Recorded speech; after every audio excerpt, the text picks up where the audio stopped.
उन स्थानों पर आप जाकर के बैठिए जहां पर कोई पवित्र कर्म हुआ हो, जहां पर तीर्थ स्थान हो। जैसे ये क्षेत्र आज तीर्थ में बदल गया है, इस स्थान पर आप आकर के बैठें जहाँ के कण कण के अंदर शुद्ध वायु है, जहाँ के कण कण के अंदर पवित्रता है, तो आदमी का चिंतन बदल जाता है, भावनाएं बदल जाती हैं। वातावरण की पवित्रता आदमी के चिंतन को भी पवित्र बना देती है, और वातावरण नकारात्मक हो तो आदमी का चिंतन भी नकारात्मक हो जाता है। कहानी आती है श्रवण कुमार की कि श्रवण कुमार जो है पितृभक्त थे, अपने माता पिता जो देख नहीं सकते थे उनको कंधे पे उठाकर वो एक से दूसरे तीर्थ तक घुमाते हुए जा रहे थे। जैसे ही श्रवण कुमार उस स्थान पर पहुंचे जहां पर कभी भाइयों ने भाई की हत्या करी होगी और बहुत बड़ा युद्ध वहां पर लड़ा गया था, बहुत सारे लोग मारे गए थे, उस जगह का वातावरण बदल गया था। जैसे ही श्रवण कुमार उस स्थान पर पहुंचे तो उनके मन के भाव भी बदल गए। उनने जमीन पर रखा अपने माता पिता को और उनसे बोले कि आप लोग अंधे हो, लंगड़े नहीं हो, अपने आप चल के जाओ। पिता को लगा कि अरे क्या हो गया, हमारा पुत्र जो इतना पितृभक्त था उसके हृदय में कैसे विचार आ गए। पिता ने ध्यान लगाया और ध्यान लगा करके जाना कि जिस स्थान से गुजर रहे हैं वो जगह है जहाँ पर कभी भाई ने भाई को मारा था।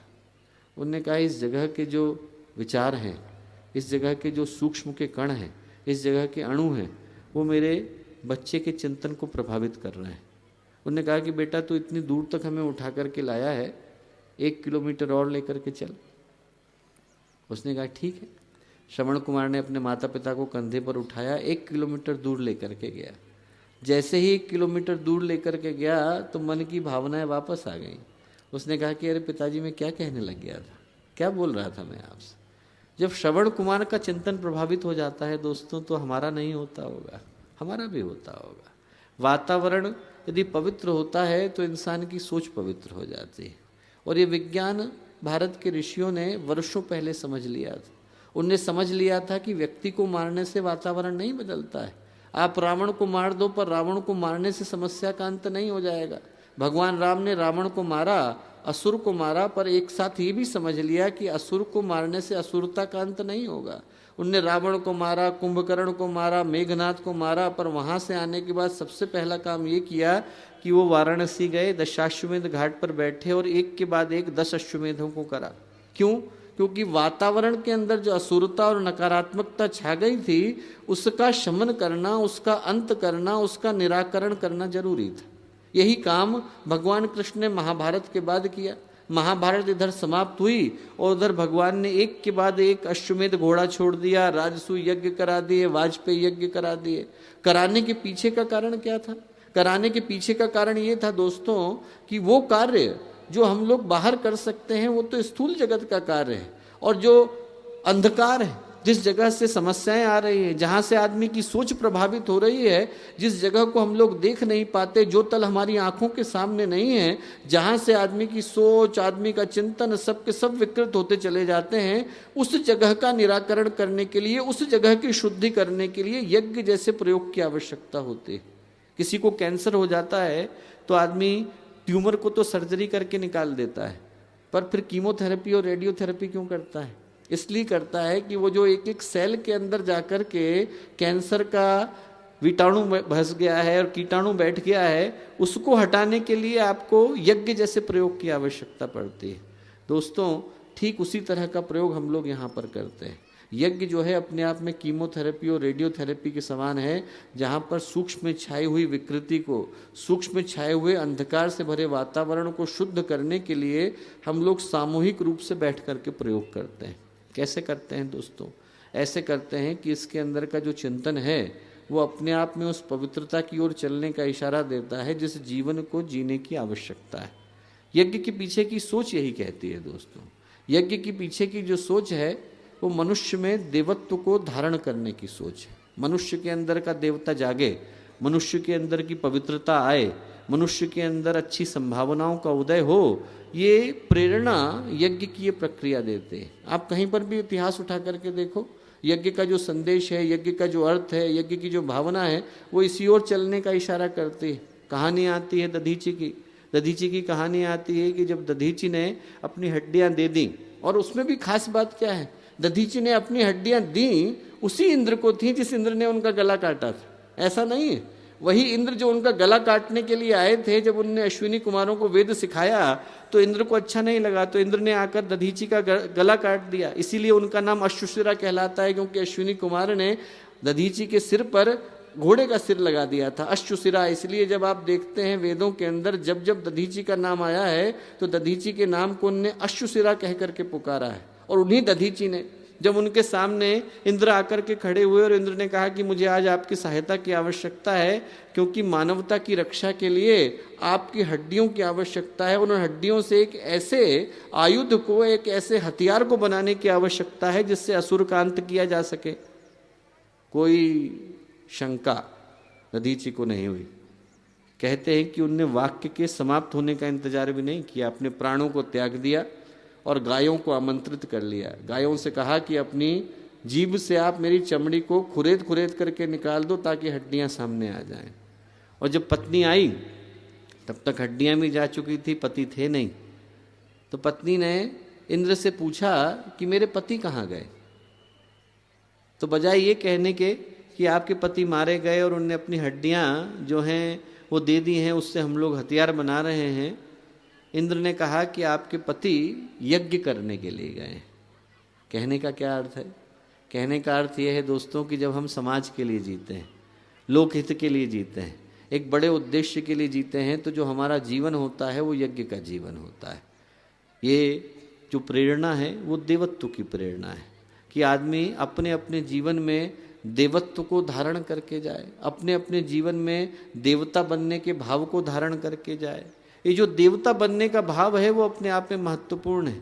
हम लोग यदि अपने इतिहास को उठा करके देखें तो एक बड़ा महत्वपूर्ण चिंतन भारतीय ऋषियों ने दिया। भारतीय ऋषियों ने दिया कि देवता ऊपर नहीं बैठते, देवता आप जैसे लोग होते हैं। आदमी इसी शरीर में रहता है, पर यदि उसकी भावनाएं पवित्र हो जाती हैं, उसकी सोच और उसके जो चिंतन के दायरे हैं वो यदि बड़े हो जाते हैं और विशाल हो जाते हैं, तो आदमी के अंदर का देवता जाग जाता है।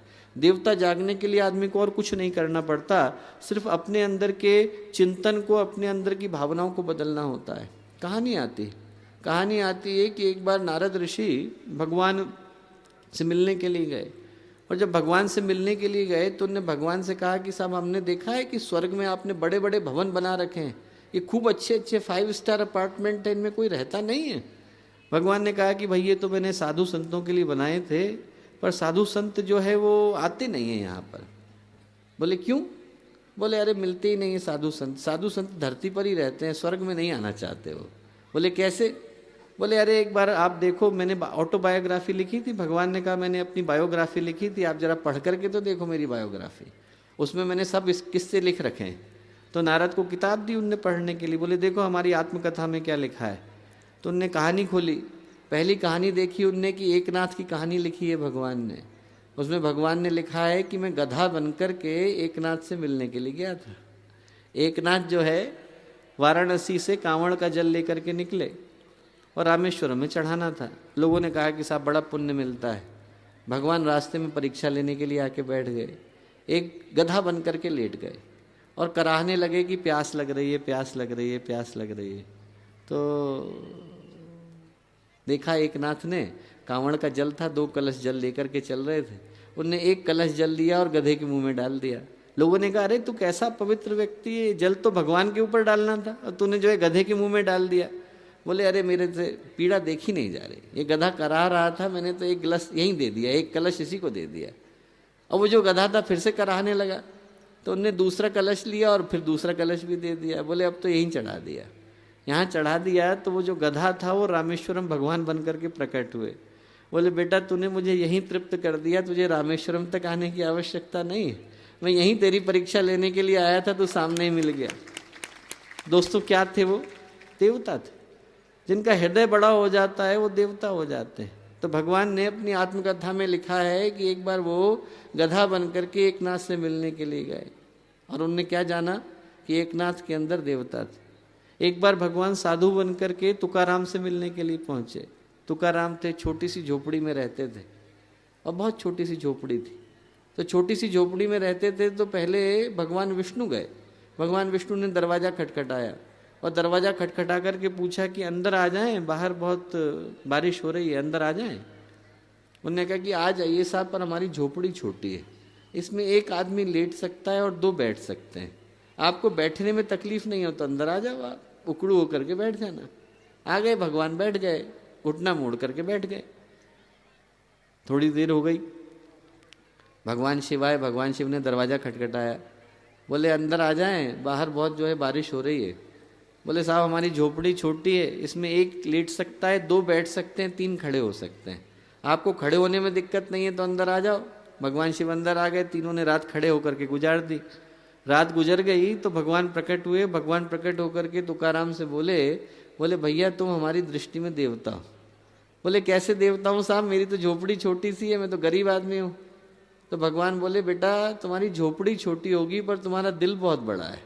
बोले जिसका दिल बड़ा है वो देवता हो जाता है। यदि हम यज्ञ का ये संदेश लेते हैं कि हमारा दिल बड़ा है दोस्तों, तो हम देवता हो जाते हैं। तो भगवान ने कहानी लिखी, भगवान ने लिखी एकनाथ की, भगवान ने लिखी तुकाराम की, भगवान ने लिखी मुदगल ऋषि की। मुदगल ऋषि थे, वो क्या करते थे कि पूर्णिमा और अमावस्या 2 ही दिनों में भोजन किया करते थे। और भोजन भी कैसा करते थे, आप लोग यज्ञ कर रहे हो, यज्ञ करने के बाद जब लोग उठ जाते थे तो जो अन्न जमीन पर गिरा रह गया है उसको इकट्ठा कर लेते थे, उसका 1/3 तो खुद खाते थे, 1/3 अतिथि को देते थे और 1/3 जो है कल्याण के लिए लगा देते थे कि दूसरों के लिए लगेगा। दुर्वासा ऋषि को पता चल गया तो दुर्वासा ऋषि परीक्षा लेने के लिए पूर्णिमा को ही आते थे और अमावस्या को ही आते थे। हर पूर्णिमा अमावस्या को अन्न लेने के लिए पहुंच जाते थे और कहते थे मेरा तो पेट भरा नहीं, तो अपना हिस्सा जो था मुदगल वो भी दे देते थे। 6 महीने निकल गए।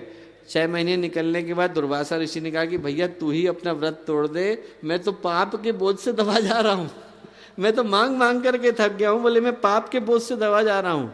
तो दुर्वासा ऋषि ने कहा कि तुम्हारा पुण्य इतना हो गया है कि तुम सशरीर ब्रह्मलोक जा सकते हो। तो मुदगल ऋषि बोले यत्र गत्वा न शोचंती न मरंती न चरंती वा, जहाँ बोले मैं यहाँ छोड़ के नहीं जाऊंगा, जब तक यहाँ पर शोक है, जब तक यहाँ पर दुख है, जब तक यहाँ पर कष्ट है, बोले न मुझे स्वर्ग जाना है न ब्रह्मलोक जाना है, मुझे तो आदमी के अंदर भगवान के दर्शन हो रहे हैं, यहीं रहूंगा। भगवान ने कहा कि मैं उन मुदगल से मिलकर के आया तो मुझे वहाँ पर देवता दिख गए। दोस्तों देवता ऐसे होते हैं, देवता ऐसे होते हैं जैसे एक संत थे और उनने बहुत जिंदगी में पवित्र काम किए। उनको लेने के लिए स्वयं धर्मराज युधिष्ठिर आए, बोले आपको लेकर के स्वर्ग जाएंगे। उन्होंने कहा ठीक। बोले मेरे से कोई गलती हुई है, पाप हुआ है? बोले एक हुआ है बस। बोले एक गलती से आपसे पाप हो गया था। बोले उसके बदले में सजा क्या है? बोले उसके बदले में सजा ये है कि आपको नरक के दरवाजे में घुसना है और निकल जाना है, अंदर घुसे और बाहर निकले, बस इतना करना है। बोले आप अंदर घुसो और बाहर निकलो, इतनी देर की सजा है। बोले ठीक। अंदर घुसे वो, और जैसे ही वो अंदर घुसे तो अंदर बहुत प्राणी कराह रहे थे, दुख में थे, किसी को कष्ट मिल रहा था, किसी को शोक मिल रहा था, किसी को तकलीफ हो रही थी, वो सब अपनी अपनी सजा भुगत रहे थे। और जैसे ही वो अंदर घुसे तो उनको देख करके वो सारे के सारे प्राणी खुश हो गए, तो वो वापस रुक गए वहां पर। तो उनने कहा अरे जल्दी चलो साहब, आप यहाँ रुक क्यों रहे हो? बोले आपको तो सारी सजा जो है आपने काट ली और आप थोड़ी देर ज्यादा भी रुक गए हो, आप तो स्वर्ग में चलो, आपको तो ऊपर चलना है। बोले नहीं नहीं, ये लोग खुश क्यों हो रहे हैं? बोले खुश इसलिए हो रहे हैं क्योंकि आपके शरीर से सत्प्रवृत्तियों की, सद्भावनाओं की, सद्कामनाओं की ऐसी सुगंध निकल रही है कि जो नरक के प्राणी हैं ये आपको देख करके खुश हो रहे हैं। बोले यदि मैं सेकंड भर के लिए आया इतने खुश हो गए तो मैं जिंदगी भर यहीं रुक जाता हूँ। बोले मैं तो यहीं रुक जाऊंगा। तो बोले अरे साहब आपका पुण्य बढ़ता जाएगा और आपके पुण्य से इन लोगों को पुण्य मिल रहा है। बोले यदि मेरे पुण्य से इनको पुण्य मिल रहा है तो ये पुण्य भी ले लो, ये भी दे दिया। उनने कहा कि अरे फिर तो उनको लेने के लिए ऊपर से ऋषियों को आना पड़ा। ऋषि बोले कि साहब आप चलो। बोले नहीं मैं तो नहीं जाऊंगा, मैं तो नरक में ही रहूंगा, मुझे तो बड़ा आनंद आ रहा है, मेरे यदि कर्म से इन लोगों को संतोष मिल रहा है तो मैं यहाँ से उठने वाला नहीं हूँ। भगवान बोले कि साहब आप चलो, हम इन सबको मुक्त करते हैं। तो जितने नरक के प्राणी थे सबको मुक्त किया। भगवान ने अपनी आत्मकथा में लिखा कि वो कौन थे? देवता थे। दोस्तों ये देवता ऐसे होते हैं, वो नहीं होते जो बैठे रहते हैं मुकुट लगाए हुए हैं, वो देवता नहीं। देवता आप जैसे लोग हैं, देवता आप जैसे लोग हैं जिनके हृदय की भावनाएं पवित्र है, जिनका चिंतन उदार है। और यज्ञ हमें यही सिखाता है कि हम यहाँ से उदार चिंतन लेकर के जाएं। जब भगवान श्री कृष्ण गीता में यज्ञ की व्याख्या करते हैं तो कहते हैं कि यज्ञ 2 तरह का है, एक व्यष्टि यज्ञ है, एक समष्टि यज्ञ है। कहते हैं कि जो सृष्टि के अंदर चल रहा है वो भी यज्ञ है, नदी बह रही है पर अपने लिए नहीं बह रही है, दूसरों के लिए बह रही है। बादल बरस रहे हैं पर अपने लिए नहीं बरस रहे हैं, दूसरों के लिए बरस रहे हैं। धरती अन्न उपजा के दे रही है पर खुद नहीं खाएगी, दूसरों को खिलाएगी। पहाड़ जो है वो छाया दे रहा है पर अपने लिए नहीं है, दूसरों के लिए है। संसार में जितना चल रहा है, भगवान कहते हैं सृष्टि के अंदर, समष्टि के अंदर यज्ञ चल रहा है। और कहते हैं कि हमारे अंदर, व्यक्ति के अंदर भी एक यज्ञ चल रहा है। हाथ कमाते हैं, कमा करके देते किसको है? मुंह को देते हैं ना। मुंह चबाता है, देता किसको है? पेट को देता है। पेट जो है डाइजेस्ट करता है, देता किसको है? हाथों को देता है। इनमें से कोई एक भी स्वार्थी हो जाए, हाथ कहे हम कमा रहे हैं, मुंह को क्यों देंगे? भूखा मर जाएगा आदमी। मुंह चबा रहा है और कहेगा कि हम पेट को क्यों देंगे? मुंह फट जाएगा। जो पेट है वो कहे कि सब हम डाइजेस्ट करेंगे पर हाथों को नहीं देंगे, तो आदमी वहीं पर खत्म, जिंदगी खत्म हो जाएगी। ये हमारा शरीर चल रहा है वो भी यज्ञ के कारण चल रहा है। जिसको जो मिला है वो दूसरे को देता जा रहा है। ये जो भावना है यज्ञ की भावना है। यज्ञ की जो मूल भावना है दोस्तों, वो देने की भावना है। हम लोग यदि यहाँ की भावना है, यज्ञ की जो मूल भावना है दोस्तों, वो देने की भावना है। हम लोग यदि यहाँ पर आए हैं तो यज्ञ की ये भावना लेकर के जाए कि हमारे अंदर देने की भावना है, बांटने की भावना है। आज संसार में हर व्यक्ति को हर कोई ये सिखाता है कि वो बटोरना सीख जाए, बांटना सीख जाए। हम लोगों को नहीं सिखाते।